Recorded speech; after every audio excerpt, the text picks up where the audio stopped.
Since the UN made that ruling, what has changed? Right. So after making the ruling, even before the ruling, it's weird that you and I had a conversation with somebody from America. And I think a month after you and I had a conversation with this individual, we actually saw the American Congress contact the Zimbabwean government and say that their subcommittee on global human rights, health, and organization were going to start undertaking their own impact assessment on sanctions they've said don't exist. So they have acknowledged that these sanctions could be affecting people, and they want to measure the impact of those sanctions on human rights, health, and not only in Zimbabwe, but the whole of Africa. So it's very interesting that that development happened after our conversation, because it's a very significant step.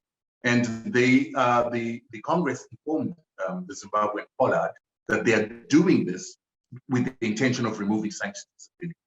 And well, it sounds to me, it sounds to me that's delaying tactics because if the United Nations has done its own impact assessment and submitted report, are they saying that the United Nations report was inadequate, so they have to do their own? No, the American one came before. Okay. So you and I spoke in March, and in July, the United States Congress came before the UN came in October and said that they want to do an impact assessment of this.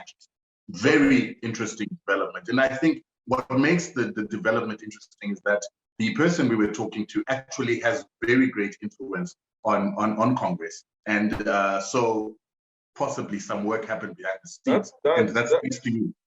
That's thanks to you.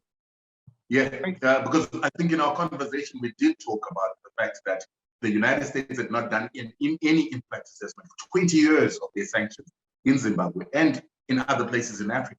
So something from that conversation clearly caused a change for the first time in 60 years of independence in Africa for the Americans to say, maybe let's start measuring the impact of our sanctions on human beings. And you believe that the move came after our conversation? I'm almost guaranteed. Okay. I believe that your wonderful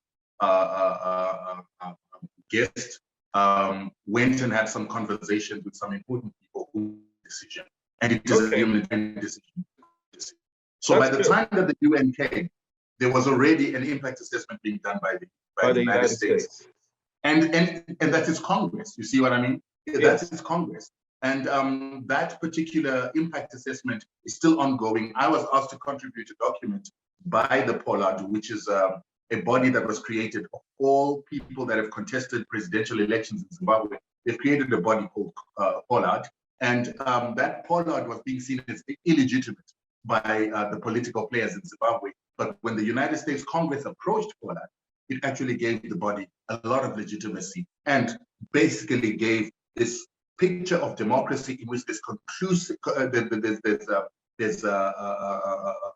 inclusive leadership in our country with the opposition and the president, which is brilliant. And then after that, in October, that's when the UN came in.